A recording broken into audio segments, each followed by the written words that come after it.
예, 2020년 시작에는 행복하진 않았지만 여기 행복이 있는 것 같습니다. 책 속의 행복, 북클럽 시작하겠습니다. 제목도 아주 재밌습니다. 영화 속의 바이오테크놀로지. 이거는요, 바이오테크놀로지 공부하는 게 아니라 과학을 모르고 바이오를 모르는 사람이 바이오를 알면 좋다. 삶에 도움이 된다는 얘기입니다. 그래서 아주 재미난 얘기를 같이 한번 보겠습니다. 그리고 특히 훌륭한 책, 영화 속의 바이오테크놀로지를 소개하고 특히 연사로 오늘 모신 박태용 교수님을 소개할 수 있는 기회를 가진 것을 큰 영광으로 알립니다. 저는 수원대학교 임겸이라고 합니다. 자, 우리가 지금까지 많은 과학이 발달됐고요. 이제 앞으로의 과학을 봤을 때 지난 2세기 동안은 물리학이나 화학 기반의 과학 발전이 이루어져 왔습니다. 왜냐하면 이해를 하는 과목이기 때문에. 근데 거기에 비해서 생물학, 즉 바이오테크놀로지는 별로 발전을 안 했어요. 왜냐? 너무나 복잡해서 이해를 못했으니까 암기 위주의 교육을 했다.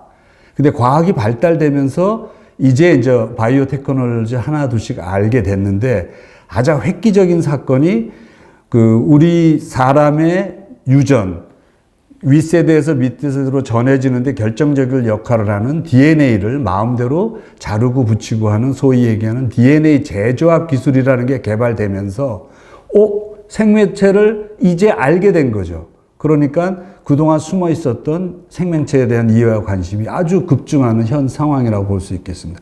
특히 사람이 살면서 편하고 좋은 것도 좋지만 역시 제일 중요한 건 건강하게 오래 사는 거기 때문에 특히 앞으로는 이에 대한 중요성은 더 커졌지 작아지지 않으리라고 예상이 되고 있습니다. 여러분들이 잘 아시는 바와 같이 현재는 4차 산업혁명에 와 있습니다. 1차는 전기, 2차는 전기, 3차는 인터넷, 4차는 네트워크의 지능화입니다.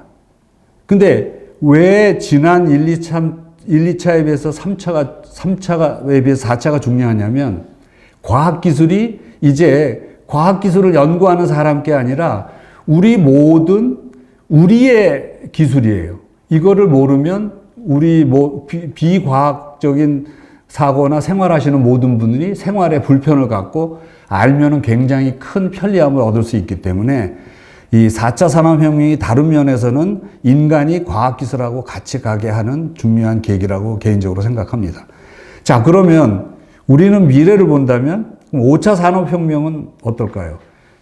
지금까지 1, 2, 3차, 4차에서 최근은 전자, 어떤 IT 이런 쪽이지만 앞으로는 많은 부분이, 다는 아닙니다. BT를 기반으로 하는, 바이오테크놀로지를 기반으로 하는 IT, 인포메이션 테크놀로지나 나노 테크놀로지, NT와의 융합이 주된 역할을 할 거다. 그리고 온리 바이오테크놀로지 자체로도 중요성을 많이 가지고 연구가 진행되리라고 봅니다. 자, 그러면 앞으로의 산업혁명의 내용은 어떻게 진행되느냐? 보시는 바와 같이 융합이 되기 위해서는 첫째가 소통이 중요합니다. 사람 사는 데도 중요하지만 과학기술에서의 소통이 너무 중요한 시기가 됐고요. 두 번째는 적당한 창의력이 아니라 기존의 기술을 완전히 파괴하는 파괴적 창의력 기반으로 한 과학 발전이 이루어져야 되고 우리나라가 거기에 대해서는 상당히 재능이 있다라는 것을 다음 거로 한번 보여줄 수 있을 것 같아요. 요게요, 이정문 화백 분이 1965년도에 35년 후의 세계를 그려봤습니다. 근데 여기서 보시면 지금 여러분들이 2055년도를 그려보실 수 있나요? 근데 여기서 보시면은 안 된 게 뭐 있나 찾아보기가 힘듭니다. 안 된 거 찾아보기가. 지금 다 됐습니다. 전기 자동차 됐죠? 태양열 됐죠? 움직이는 도로 됐죠? 손에 들고 다니는 TV 됐죠? 그리고 집에서 치료받는 원격 치료 됐고요. 그리고 배우러 다닐 필요가 없어요. 레시피 쫙 해서 텔레비 다 해줘요. 그리고 공부도 원격으로 하지 학원 안 가도 되고 요즘 같은 거는 갈 수도 없지만 다 됐고 위에 오른쪽에 전파신문은 종이신문은 없어진다는 뜻입니다. 이제 다 없어졌죠. 우려했던 게 신문사들은 이렇게 생긴 거예요. 단 하나 안 된 게 왼쪽에 달 날아가는 건데 안 된 게 달 날아가는 게 안 된 게 아니라 수학여행으로 가는 게 안 된 거예요. 이 얘기는 좀 비싸다는 얘기입니다. 그래서 여기 보시는 것과 같이 과학기술을 예측하는 게 과학자가 아니라는 겁니다. 우리 모두가 할 수 있고 특히 예술이나 문학 하시는 분, 이런 만화 하시는 분의 상상력은 엄청나다는 거죠. 이런 게 과학하고의 융합이 이루어졌을 때 굉장히 힘있고 파워풀한 결과를 우리가 낼 수 있다는 걸 하나 알 수 있습니다. 그래서 여러분들도 2055년을 한번 상상해 보시고 한번 신문에 내시면 한번 나중에 확인해 보시면 좋을 것 같습니다. 자, 요거를 제가 보여드린 이유는 1인당 국민 총소득입니다. 이게 1953년도 전쟁 끝나자마자 67불에서 17년도에 29,000불이고 18년도에 3만 불이 넘었습니다. 이게 몇 년 동안 됐냐면은 17년 47년에서 64년 동안에 444배가 올랐어요. 그래서 요 GNI는 국민의 각각의 생활 수준을 얘기해 주는 거거든요. 그래서 2018년도에 세계 7번째로 3만 불에 들어갔고요. 요것을 만약에 연 2.5% 성장을 한다면 2028년도에 우리가 4만 불을 갈 거라는 겁니다. 그리고 이 GNI가 전체 그로스로 한 총량은 저희가 10인데 국민 숫자로 나누면 좀 떨어져서 24위로 됩니다. 그러니까 우리 같은 5,500만 명을 다 같이 먹여 살리는 데는 더 많은 힘이 필요하다는 거죠. 제가 이걸 보여드린 이유는 우리가 3만 불을 오는데도 10년간 왔다 갔다 했습니다. 그럼 4만 불은 20년 왔다 갔다 해야 되는 거 아닌가요? 4만 불, 5만 불 가기 위해서는 바이오 테크놀로지가 분명히 중요한 역할을 해야 된다는 겁니다. 기존의 것이 나쁘다는 게 아니라 그전의 거로 가면서 바이오 테크놀로지가 훨씬 클 확률이 있기 때문에 현재 전체 세계 시장의 2% 정도입니다. 제약의 경우. 훨씬 클 수 있고 한국민이 얼마나 잘하는지를 좀 보여주고 있다. 그럼 다음 거를 보면요. K바이오가 2020년도에 기술 수출을 9조를 했습니다. 엄청난 일이죠. 10년 전에 수출 하나도 생각 못하고 거의 없었던 상황입니다. 그리고 작년에는 14건에 8조 5천억을 했는데 올해는 10건에 9조 1,400억을 했는데 건수가 중에 건당 금액도 올라갔고 요거 10월 달까지 되기 때문에 연말에도 또 기술 수출이 되고 있습니다. 이와 같이 무슨 얘기냐면 우리 국민은 바이오를 할 수 있는 능력이 돼 있고 밑에 저변이 깔리고 있다. 그러나 세상으로 봤을 때는 세계 1위는 아니라는 거죠. 그러나 크고 앞으로 갈 수 있는 일이 너무나 많이 널려 있기 때문에 우리가 신경을 써야 되는 거고요. 그래서 이제 이 기술이 이제 산업화되기 때 이제 박태영 교수님이 얘기하셨지만 레드, 그린, 화이트로 해서 세 분야입니다. 우리가 보통 아는 바이오는 위에 있는 레드입니다. 제약. 근데 그거 말고도 식물을 그 바이오 테크놀로지로 할 수 있는 게 있고, 그 다음에 기존의 석유 제품을 바이오하게, 그러니까 제한된 자원을 쓰는 게 아니라 식물을 키워서 에너지를 만드는, 예를 들어 이런 것들도 아주 광범위하게 있기 때문에 레드뿐만이 아니라 다른 기술도 있다는 걸 우리가 알고 이 분야에 대한 우리가 관심을 높여야 될 거라고 생각합니다. 오늘의 그 영화 속의 바이오 테크놀로지는 5분야로 되어 있어요. 획기적인 DNA 발견, 그리고 그거에 대한 제조학 기술, 그 다음에 인간하고 어떻게 되냐, 미래는 어떻게 하고.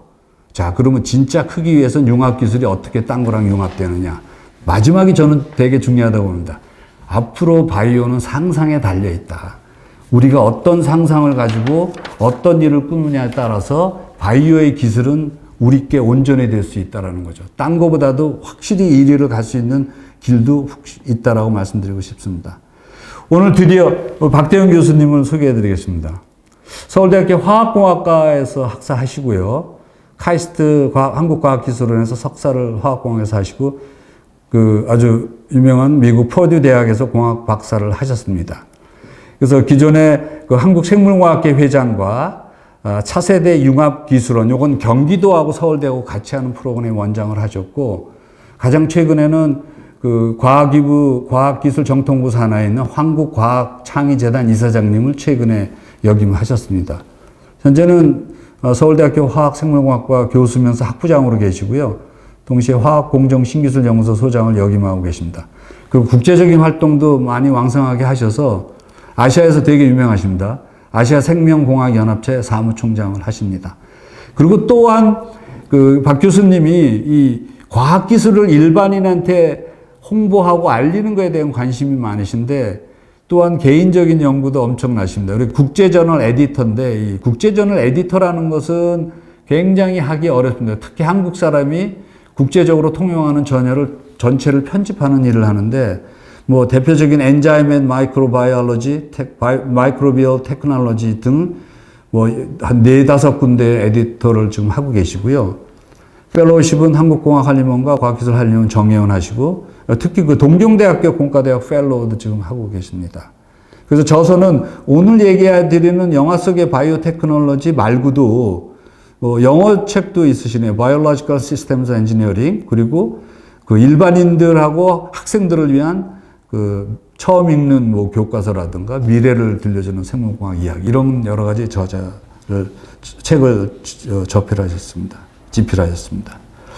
그래서 제가 이제 박태원 교수님이 최근에 아주 연구하는 핫한 분야가 있는데 바이오 전자코입니다. 이거는 기존의 과하고 또 다르게 인간의 후각 수용체를 직접 이용한 전자코고요. 이 용도라는 것은 이 냄새라는 게 뭐고 표준이 뭐냐 하는 표준화. 그리고 질병 진단, 특히 폐암 같은 거예요. 그리고 식품 신선도라든가 독성. 그리고 이제 마약이나 독극물 탐지에도 뭐 일부 쓸 수 있는 거가 있습니다. 그래서 요 3가지가 뭐냐면 국제적으로 유명한 저널의 표지로 박 교수님이 하신 논문이 실린 겁니다. 뭐 대단한 영광적인 기회를 3번씩이나 가졌네요. 여태까지. 최근 17년도에 2번 하셨고요. 하나는 폐암 진단, 하나는 냄새라는 것이 표준이 없기 때문에 대한민국에서 냄새의 표준은 우리가 하자라는 뜻입니다. 그리고 그 부패되는 죽음의 냄새를 받는 바이오 전자코에서 아주 왕성한 연구 활동도 동시에 하고 계십니다. 그래서 저희들이 표방하는 것은 그냥 100세가 아니라 건강한 100세를 해야 된다는 겁니다. 건강한 100세를 위해서는 돈도 있어야 되고 친구도 있어야 되는데 일단 돈은 여기서 바이오 테크놀로지에서 얻을 수 있다는 게 확신합니다. 그래서 관심을 가지시고 아이디어를 내시면 둘은 알아서 하시고 하나 돈은 여기서 하십시오. 예, 대단히 감사합니다.